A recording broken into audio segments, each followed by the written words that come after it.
अपना मिक्सचर होता है, वो क्या प्लेट में सजाकर प्लांट को देनी जाती है कि पेड़ भाई साहब ये लीजिए हमारे घर में पाव भाजी बनेगी, नहीं। Then it means they are the one who prepare their own food, they eat their own food and they grow by themselves. उनको किसी और से लेना देना नहीं है, they are related to self, इसीलिए उनको बोला है autotrophs, यानी कि the one who prepare the food by itself. Example plants. इसी का उल्टा होता है बेटा, ऑपोजिट होता है heterotrophs. Heterotrophs का मतलब होता है living organisms which cannot prepare their food. वो अपना खाना खुद कभी नहीं बना सकते, वो दूसरे को खाने को खा जाते हैं या उसी को खा जाते हैं। लाइक फॉर एग्जाम्पल सिंपल सा, अगर आप देखो लायन, आप लायन के लिए मस्त पिज्जा बना के लेके जाओ और लायन को बोलो लायन अंकल ये पिज्जा है, पिज्जा एक तरफ पड़ा रहेगा, आप गायब हो जाओगे, तो लायन का डिनर कौन बन गया? आप। ठीक, अब इसी को उल्टा कर दो, आप मेरे घर पे पिज्जा लेके आओगे, सर हमने पिज्जा बनाया था आपके लिए, तो आप अपने घर जाओगे, पिज्जा मैं खा जाऊंगा। इन बोथ द केसेस में हुआ क्या, या तो खाना खाया गया लाइक पिज्जा जो मैंने खा लिया, या तो खाना बनाने वाले को खा लिया गया लाइक लायन ने खा लिया। It means neither I made my food nor lion but we ate someone other as our food. इसे कहा गया है heterotrophs, मतलब कि these living organisms cannot prepare their own food and they depend on plants or animals for their food. Next है बेटा insectivorous. Insectivorous का मतलब होता है ऐसे कुछ प्लांट्स हैं इस धरती पर जो सिर्फ और सिर्फ कीड़े इंसेक्ट खाते हैं, जैसे कि Venus fly trap and pitcher plant. Venus fly trap ना बेटा एक प्लांट है और वो प्लांट आपको नोटबुक के जैसा दिखेगा, वो इस तरीके से ओपन रहता है, जैसे ही एक फ्लाई इस पर आके बैठती है और वो इसकी सुगंध में एक तरीके से गुम हो जाती है, the Venus fly trap closes and it traps. Trap का मतलब कैप्चर कर लेना। और दूसरा है एक पिचर प्लांट। पिचर प्लांट का मतलब होता है जग जैसा दिखने वाला। हमारे घरों में या हम जब कभी होटल्स में या ढाबे में जाते हैं तो इतने बड़े जग में पानी आता है, बरोबर, उसके जैसा दिखने वाला होता है। जैसे ही कोई इंसेक्ट उसके ऊपर बैठता है वो स्लोली एंड ग्रेजुअली अपना मुंह बंद कर लेता है और इंसेक्ट को खा जाता है।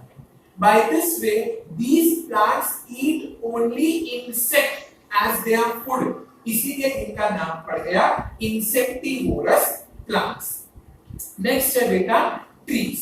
अब trees कैसे डिसाइड किए जाते हैं? तो plants which grow very tall. सबसे पहली बात, they grow very tall. Second, they have a thick and a strong stem, जिसको हम लोग पेड़ का तना बोलते हैं, the trunk of the tree, एकदम मस्त मोटा और एकदम मजबूत, and they have multiple branches coming out and ample of leaves, fruits, flowers. तो ऐसे को बोला गया है ट्री। और सबसे अच्छी बात क्या है मालूम है? trees live for many years. India के अंदर ही बेटा वेस्ट बंगाल में एक ऐसा पेड़ है जिसकी एज नियरली 260 इयर्स की है और वो है द ग्रेट बैनियन ट्री। जहां पर वो है उस जगह का नाम है द इंडियन बोटानिकल गार्डन और वहां पर ये ट्री 260 इयर्स से जिंदा है और आज भी अपने आप को मल्टीप्लाई कर रहा है। आप अगर इसको समझना चाहो ना बेटा तो आप सबने बांग्लादेश ग्राउंड को देखा ही है, तो अकेले बांग्लादेश ग्राउंड पर सिर्फ एक पेड़ उगा है, ओनली वन पेड़। इतना बड़ा और इतना मैसिव उसका लेंथ और ब्रेथ है।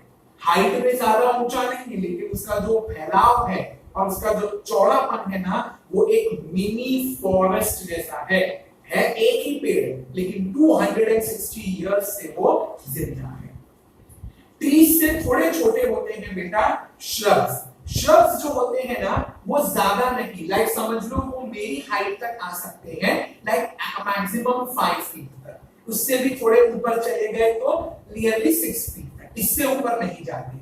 एंड इनकी जो ब्रांचेस होती है ना वो बहुत क्लोज होती है, यानी कि मिट्टी के बहुत करीब इनकी ब्रांचेस होती हैं, which are thick and they develop. अब अगर आप श्रब्स को देखने जाओ ना बेटा, तो आपने रोज का अगर प्लांट देखा है, रोज प्लांट, तो रोज प्लांट ना श्रब के अंदर आता है।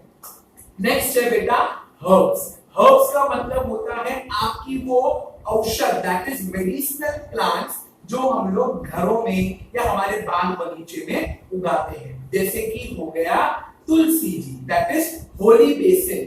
अगर आप इनका पूरा स्ट्रक्चर देखते हो ना, तो इनकी स्टेम ग्रीन कलर की होती है, वीक होती है, हवा आने पर एकदम हिलने लगते हैं जोर जोर से, यानी बहुत ज्यादा फ्लेक्सिबल होती है, और ये बहुत ही छोटे हाइट के, शॉर्ट हाइट के होते हैं, इसीलिए इनका नाम रखा गया है हर्ब्स। इनके बहुत सारे मेडिसिनल यूज होते हैं, जैसे कि आप लोग मेथी का थेपला खाते हो, सो मेथी इज नोन एज फेन्यूग्रीक।